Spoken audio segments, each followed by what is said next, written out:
Imagine that one day you are summoned before the government panel, even though you haven't committed any crime or been informed. You are repeatedly questioned about your political views, accused of disloyalty, and asked to incriminate your friends and associates. If you don't cooperate, you risk jail or losing your job. This is exactly what happened in the United States in the 1950s as a part of a campaign to expose suspected communists. Named after its most notorious practitioner, the phenomenon known as Marxism destroyed thousands of lives and careers. For over a decade, American political leaders trampled democratic freedoms in the name of protecting them. During the 1930s and 1940s, there had been an active but small Communist Party in the United States. Its record was mixed. While it played crucial roles in wider progressive struggles and for labor and civil rights, it also supported the Soviet Union. From the start, the American Communist Party faced attacks from conservatives and business leaders, as well as from liberals who criticized its ties to oppressive Soviet regime. During World War II, the USSR allied against Hitler. Some American communists actually supplied Russians. When the Cold War escalated in this espionage known, domestic communism came to be seen as a threat to national security. But the attempt to eliminate that threat soon turned into the longest-lasting and most widespread episode of political repression in American history. Spurred on by net bureaucrats, politicians, journalists, and businessmen, the campaign widely exaggerates the danger of communist subversion. People behind the harassed anyone suspected holding less of center political views or associating who did. If you hang modern art on your wall, hire multi-racial social circle, sign petitions against nuclear weapons, you might. Starting 1919, FBI Director J. Edgar Hoover used the research of his agency to hunt down such supposed colonists and eliminate them from any position of influence within American society. And the narrow criteria that Hoover and his allies used to screen federal employees spread to the rest of the country. Soon, Harvard Studio and universities, car manufacturers, and thousands of other private employers were imposing same political tests on the men and women who worked them. Meanwhile, Congress conducted its own witch hunt, subpoenaing hundreds of people to testify before investigators bodies like the House of American Activity Committee. If they cooperated, they could be jailed for contempt, or commonly fired and blacklisted. Ambitious politicians like Joseph McCarthy used such hearings as partisan weapon, accusing Democrats of being soft and communism and deliberately losing China Communist bloc. McCarthy, absent from Wisconsin, became notorious by flaunting ever-changing lists alleged communists within State Department. Egged on by the politicians, he continued to make outrageous accusations while disturbing fabricating evidence. Many states revered McCarthy as the president. blocker, Marcus is vindicated. Once he became chair of Senate Panel Subcommittee investigation. In 1953, Marcus's recklessness increased. It was his investigation of the army that finally turned public opinion against him and diminished his power. Marcus's colleagues since censured him, and he died less than 3 years later, probably from alcoholism. Marxism ended as well. It has ruined thousands of lives and drastically narrowed the American political spectrum. Its damage to democratic institutions will be long-lasting. In all likelihood, the Democrats and Republicans who need anti-communist purges will be deeply unjust, but who are directly opposing them their whole careers. Even the Supreme Court failed to stop the witch hunt, condoning serious violations of constitutional rights in the name of national security. Was the domestic communism an actual threat to the American government? Perhaps a small one, but the reaction to it was so extreme that its cause was so the threat is ended due to uncertain time to attack unpopular minorities in the name of patriotism. Could it all happen again?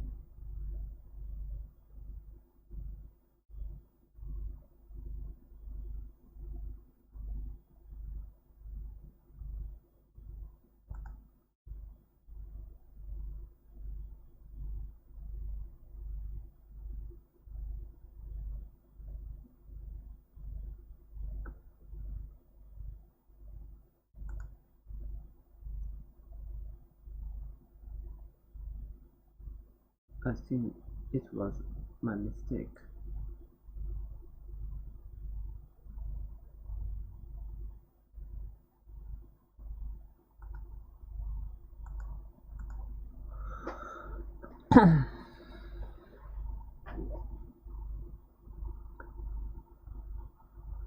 The presidency of the United States of America is often said to be one of the most powerful positions in the world. But of the US presidents accused of misusing that power, only one has left office as a result. Does Richard Nixon deserve to be remembered for modern scandals and his presidency? Find out as we put this disgraced president Nancy on trial in history with Richard Nixon. Now who is the defendant today? Samuel Clark? No, Your Honor, this is Richard Milhouse Nixon, the 37th president from 1969 to 1974. Hold on. As we are number we are the four president deserved. We see President Nixon resigned for the good of the nation, and its present President Ford, who took over after. He resigned because he was about to be impeached, and he did the full extent of his crime exposed. And what was these crimes, Your Honor? The Watergate scandal was one of the grossest abuses of president power in history. Nixon's men broke into the Democratic National Committee headquarters to wiretap the offices and dig up that opponent for the re-election campaign. It was established that did not order this burglary, but as soon as he learned of it, he did everything covered up and online for months. Well, yes, but it was for the good. He did so much during his time in office, could have done so much more, without the scandal jeopardizing his accomplishment? Yes, Your Honor. Did you know it was President Nixon who proposed the creation of the Environmental Protection Agency and signed the National Environmental Policy Act into law?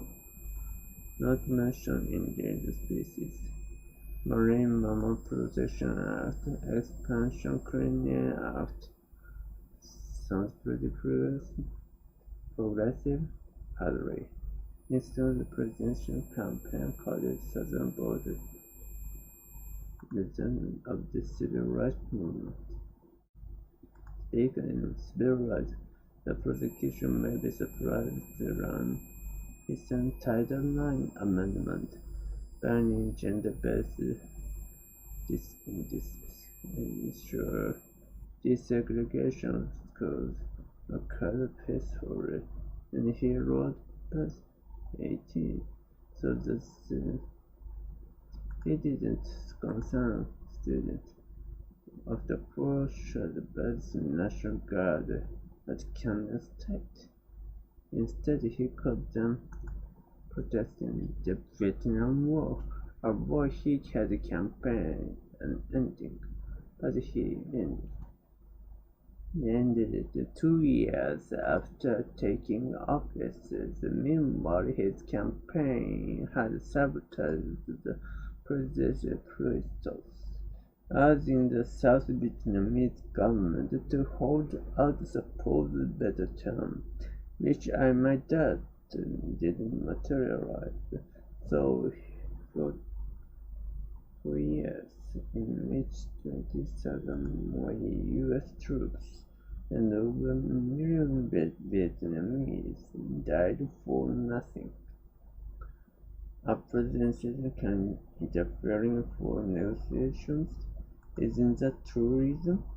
It is, Your Honor, a clear violation of the Logan Act of 1799. I think we forget President Nixon's many foreign policy achievements. It was he who normalized ties with China, causing economic to continue today. We still should that good thing? And don't forget the coup in Chile, the first democratically elected Allende is a brutal military dictator. It was a part of the fight against communism, and tyranny barred for communism to begin with was just a fear of the ruler class rising against the rich. Could never predict the violence of Pinochet's regime. Being anti-communist didn't mean neglecting the poor. He proposed a guaranteed basic income for all American families, still a radical concept today. And he even pushed a comprehensive care. Just 40 years later, I'm still confused. This agribusiness was he crooked? No. Your Honor, President Nixon may have violated a law or two, but what all he accomplished in office. The harm was to democracy itself. The fruit of law is that leaders or accountable people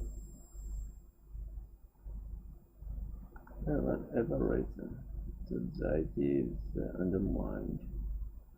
If it is accountable to the law, will bear the job. Many politicians have compromised some principles to achieve the result, but the law breaking and the cover-ups threaten the very public. The nation is built on those who so may find the entire legacy tainted, and history is put on trial.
What do you do?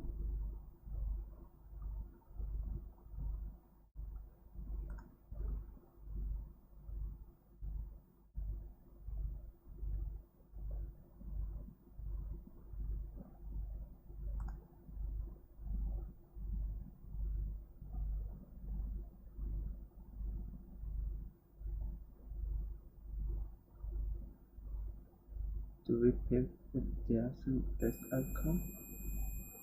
System Morocco prohibit causing someone's death. In one survey, about 90% of respondents advocate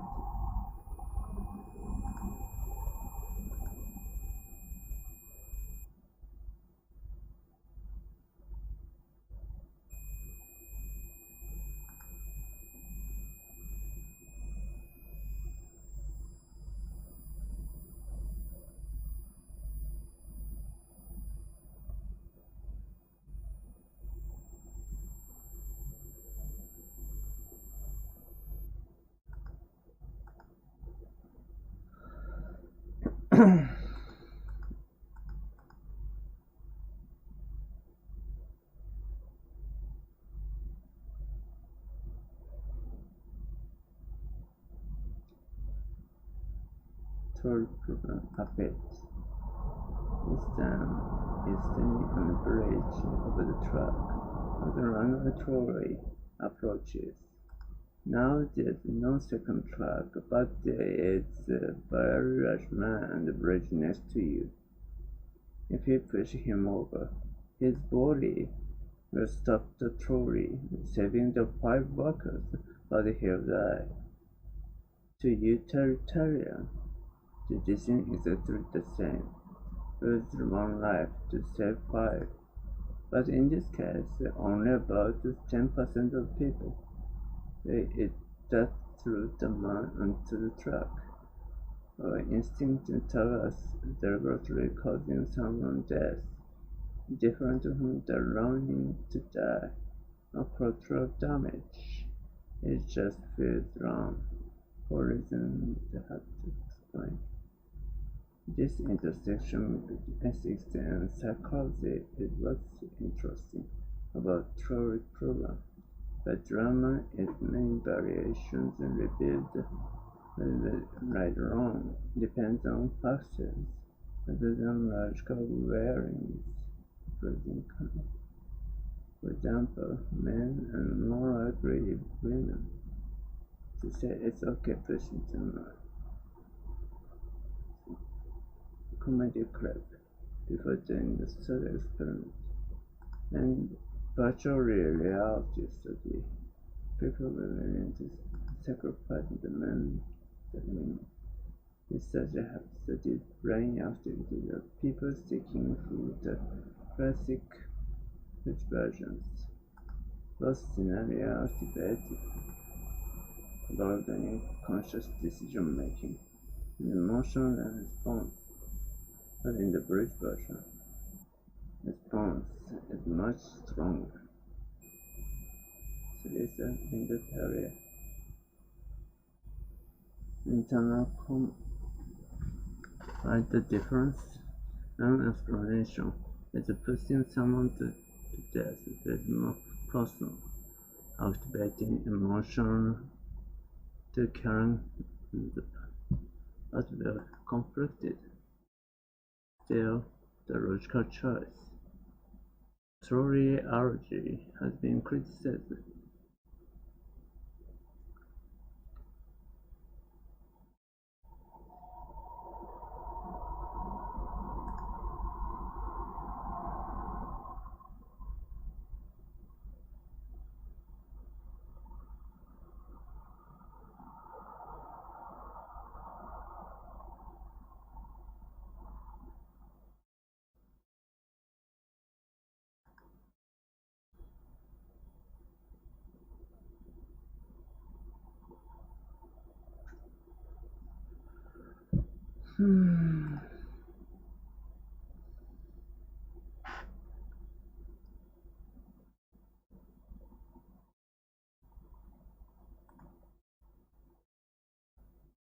We have to decide. and months has very human life, and that's greater good. So researchers who study autonomous systems are collaborating philosophy.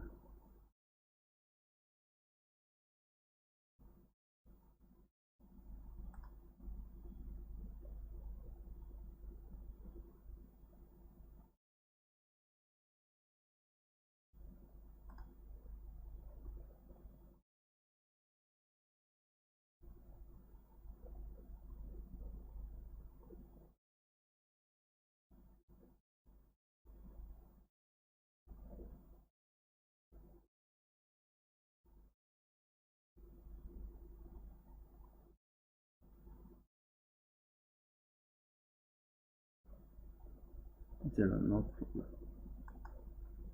There's no problem.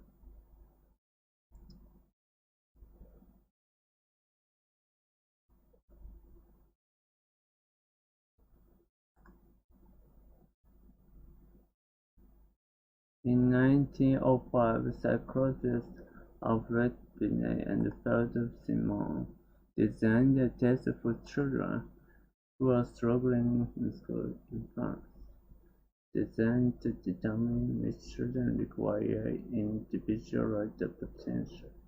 The method formed the basis on the IQ test. Beginning the late 19th century, researchers hypothesized the cognitive ability like verbal reasoning, working memory, and visual spatial skill reflected the underlying general intelligence, or G factor. Shimon Binet designed a battery of tests to measure each of these abilities and combine the result into a single score. Questions that adjust each age of group mutually, performed relativity as a dividing someone by their ages and multiplying the result by 100 yielded the intelligence quotient, or IQ. Today, a score of 100 represents the average of sample population, with 6 scoring with 15 point 100. Simon Binet scaled says there is general intelligence, but definition general intelligence. People to use the test in service preconceived assumptions about intelligence. Was stated as a way to identify those who needed academic help. We could do so people in other way, often in service of deeply flawed ideologies. One of the first large-scale implementation occurred in the United States during World War I, when the military used the IQ test to sort recruit and screen them of the training. At that time, many believed eugenics, the desirable and undesirable genetic code, and should be controlled in humans through the selective breeding. There were many problems that this ran on thinking, among them the idea that intelligence not only fixed inherited but also linked to a person's race. Under the influence of eugenics, scientists use the result of the military erroneous claims that certain racial groups were intellectually superior to others, without taking into account that the United States, who lacked home education or English language exposure, they created an erroneous intelligence hierarchy of ethnic groups. The intersections of eugenics and IQ testing influence not only science but policy as well. In 1924, the state of Virginia created a policy allowing for the forced sterilization of people with low IQ. The decision of the United States Supreme upheld. In Nazi Germany, the government authorized the murder of children based on low IQ. Following the Holocaust, the Sederism, the discriminatory uses of IQ tests were challenged, and both moral and scientific grounds, scientists began to gather evidence of environmental impact on IQ. For example, as IQ tests were periodically recalibrated over the 20th century, new generations scored consistently higher on all tests than each previous. This phenomenon, known as a Flynn effect, happened much too fast because by inherited evolutionary traits. Instead, the cause was improved education, better healthcare, and better nutrition. In the mid-20th century, the psychologists also attempted to use the IQ test to evaluate things other than general intelligence, particularly schizophrenia, depression, and other psychiatric conditions. These diagnoses relied in part on clinical judgment of the evaluated and used subset of tests used to determine IQ. Later research found does not yield clinically useful information. Today, IQ tests employ many similar designs and types of questions as the early tests, though we have better techniques for identifying potential bias in the test. They are no longer used to diagnose psychiatric conditions.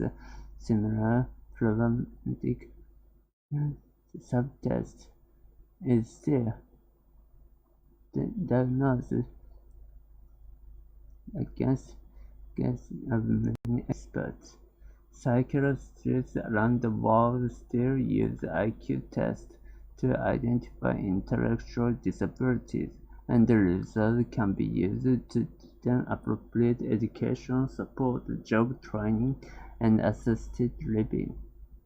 IQ test results have been used to justify horrific policies and scientific baseless ideology, but that doesn't mean that in fact, it does a good job of measuring the reasoning of problem-solving skill it set out to, but that it's the same thing as measuring the path